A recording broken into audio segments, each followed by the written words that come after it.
All right, I think I said this yesterday, but David Hinkson is a busy man. He put out a email this morning. It's called Calcium Conspiracy Report by David Hinkson. This will be up on Year of Jubilee, the Hinkson page, if you want to download it and read it yourself. If not, I'm going to read it into YouTube right now. Calcium is a metal that is never found in nature. Its pure elemental form. Let me read that again. Calcium is a metal that is never found in nature, its pure elemental form. This is because calcium is known as an amalgamating metal that always will be found as part of a compound, as it is always desired to be fused with other elements. The usual method of separating calcium metal from a solution is to use the electroplating concept. Calcium, when found in its purest metallic form, is a very alkaline element. Therefore, there are many different types of amalgamated calcium compounds, as some are natural and others are man-made. Some calcium compounds, like calcium nitrate, as found in grass, are 100% water-soluble. If you were to juice grass, you get water-soluble liquid calcium nitrate. The cow has two stomachs, and the first stomach has the purpose of digesting the grass that has the high nitrates in it. When the grass that the cow has eaten has been processed by the first stomach, it then moves to the second stomach, and at this time, the calcium nitrate has been converted into being a type of calcium chloride or calcium hydroxide. So here it is, easy to see that a mammal needs to have a special digestive tract in order to even be able to eat any foods that have a high nitrate count in them, as mammals really need their food to be in the form of a chloride. Even in nature, a banana, when it is picked green, has a very high nitrate count. Then, as it ripens, the nitrogen exchanges for an oxygen, and the food now becomes a good antioxidant. So when they ship the green banana, they insert nitrogen gas into the container so the banana will stay green until the load arrives, as it's at its designated store. Other calcium compounds like calcium carbonate, as is found in limestone, concrete, blackboard, chalk, the Great Pyramids, barrier reefs, or coral calcium,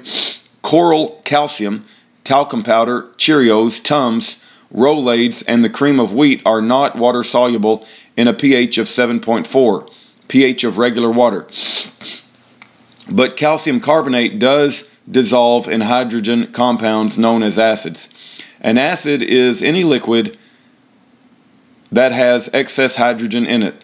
Example, the pyramids are damaged by the acid rain. The barrier reefs can be damaged by acidic pollution that is dumped into the ocean. If you were to drop a Tums pill into a glass of regular tap water, only the binder holding the pill together dissolves, and leaving a white undissolved powder residue in the bottom of the glass. When I was living in Russia, I noticed they sold two kinds of drinking water products, as with fizz and no fizz. I read the label, and one with fizz stated it had something in it called Calcium Plus. My interpreter, Roman Ponomarenko, called the company and asked what the plus stood for, and he was told it was calcium carbonate. What we discovered is that this undissolvable calcium compound known as calcium carbonate can also be dissolved into regular pH 7.4 water if the water is first carbonated with CO2 gas. For example, Las Vegas well water has 1,100 parts per million CO2 gas and 1,100 parts per million calcium carbonate dissolved into it. Drinking carbonated water that is laced with calcium carbonated or consuming calcium carbonated pills will cause a buildup of the wrong kind of calcium in your body. That will cause health problems such as Alzheimer's, arthritis, bone spurs, kidney stones, glaucoma, and high blood pressure. In a book called MyHeartBook.com, a doctor claims that calcium causes heart attacks as a carbonate. Most people consume calcium carbonate as an antacid. This works as an antacid, as the calcium element in the calcium carbonate absorbs and neutralizes unused hydrogen acids, relieving the problem of indigestion. Now that the calcium carbonate blackboard chalk is dissolved into your digestive acids, it now can migrate and enter directly into your 7.3 pH neutral blood and lymph systems. As the blackboard chalk is no longer being suspended in an acidic environment, it now starts to migrate out of the solution and builds up permanently in places that cause health problems like arthritis and bone spurs. In fact, every single blind medical test that has ever been done on any of these calcium carbonate compounds has shown that the bone density was not improved. We cannot organically breathe the oxygen in water any more than we can use the calcium in blackboard chalk. Mammals do not use this form of calcium to create bone mass, but the drug companies sell products that try to force us to use this unusable calcium carbonate Boniva. These products can cause a thin buildup of the chalk material on the surface of the bones that end up causing fragile and weak bone syndrome. Hips have been known to shear off as you are walking. Even the calcium in milk becomes less bioavailable due to homogenization. To clarify this overall subject, I referred to the 2000 edition of College Chemistry, which listed calcium carbonate as inorganic. In the 2001 edition, it was listed as organic. Confusion. It seems it can and is both. It is organic when created or consumed or used by mollusks or reefs to create material that does not dissolve in water. Tortoises and fowls use it to create non-dissolving shell material, but it is not organic in mammals, as it will not create skeletal or dental material. When I first decided to create a calcium supplement product, I followed an earlier learned procedure that duplicated nature's efforts. I purchased some pure, hallmarked calcium metal, 99.99%.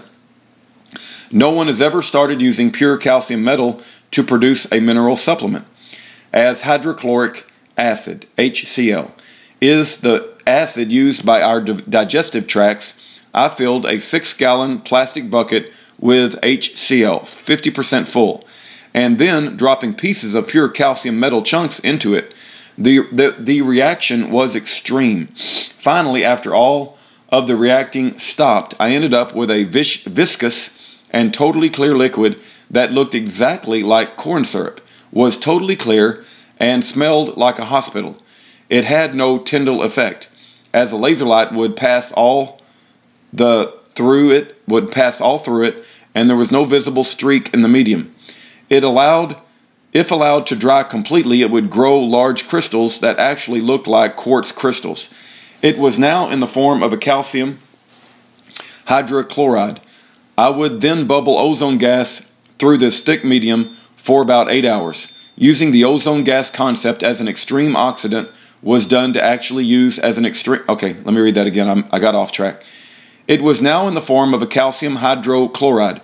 I would then bubble ozone gas through this thick medium for about 8 hours. Using the ozone gas concept as an extreme oxidant was done to actually use an extreme oxidant to make or end up with an antioxidant, kind of like fighting fire with fire. Note here that the frequency that was found to exist in the water in Lourdes, France was 250 nanometers, and the frequency that our ozone machine was making was 260 nanometers. I know that this is not the same exact frequency, but it is fairly close by my calculations.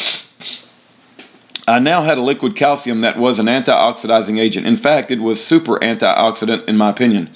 Now, when sprayed it on an apple, then cut the apple, did not turn brown for days. In this pure antioxidized form, it can be rubbed into your eyes or put directly onto sensitive skin, and it will not sting, burn, or even itch.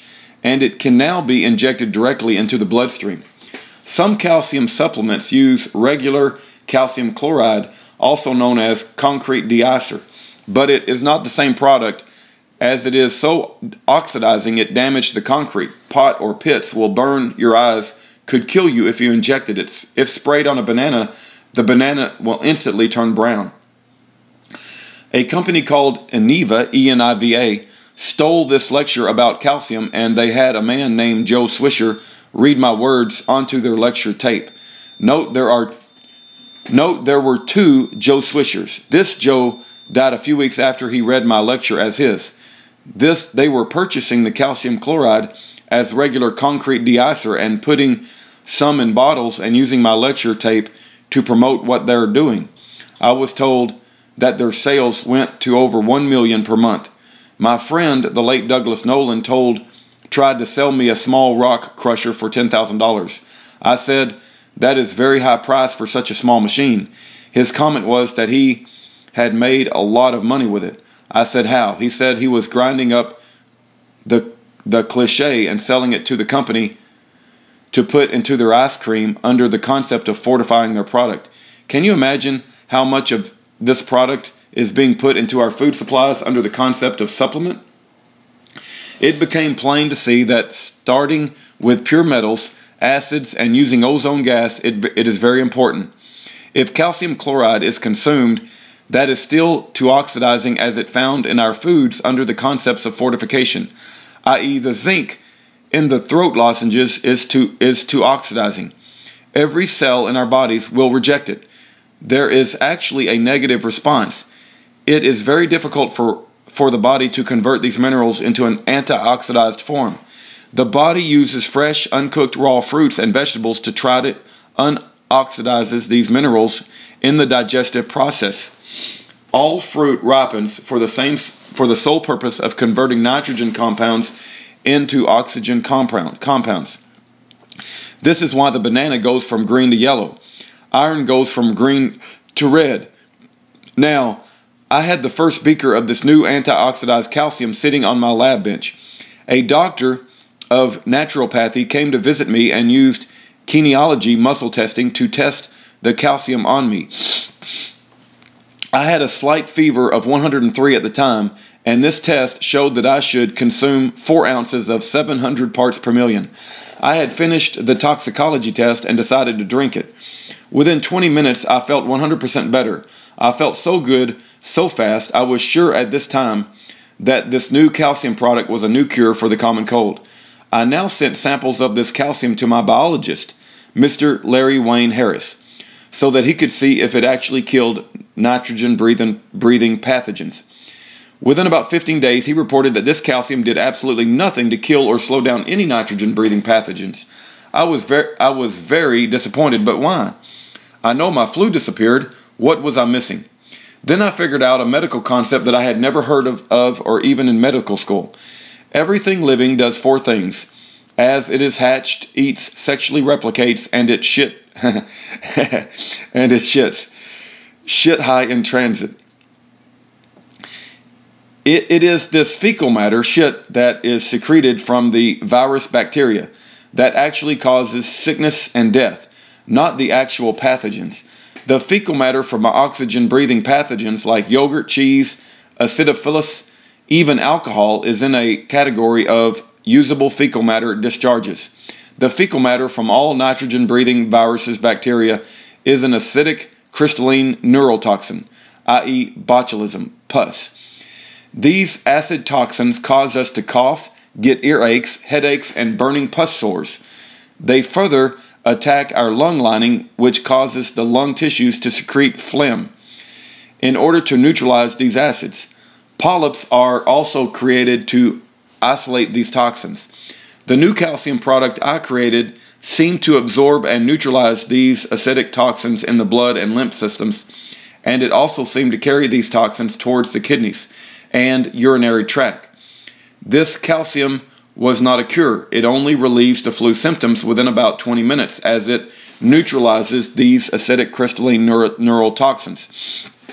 I tested this calcium on a sick child with a croupy cough by having it just inhaled using a cool mist moisturizer directly into the lungs. The coughing 100% stopped within 20 minutes.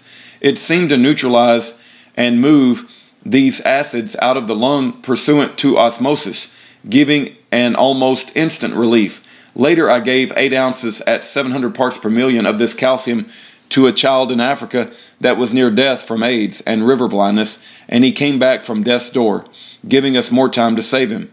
Anytime an acid preservative or acidic toxin is consumed, That is not good for you. Your usable calcium levels can start to fall to very low levels as your body uses the calcium to actually flush out these toxins from your system.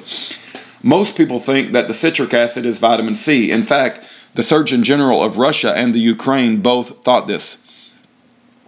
Let me read that again. Most people think that citric acid is vitamin C. In fact, the Surgeon General of Russia and the Ukraine both thought this.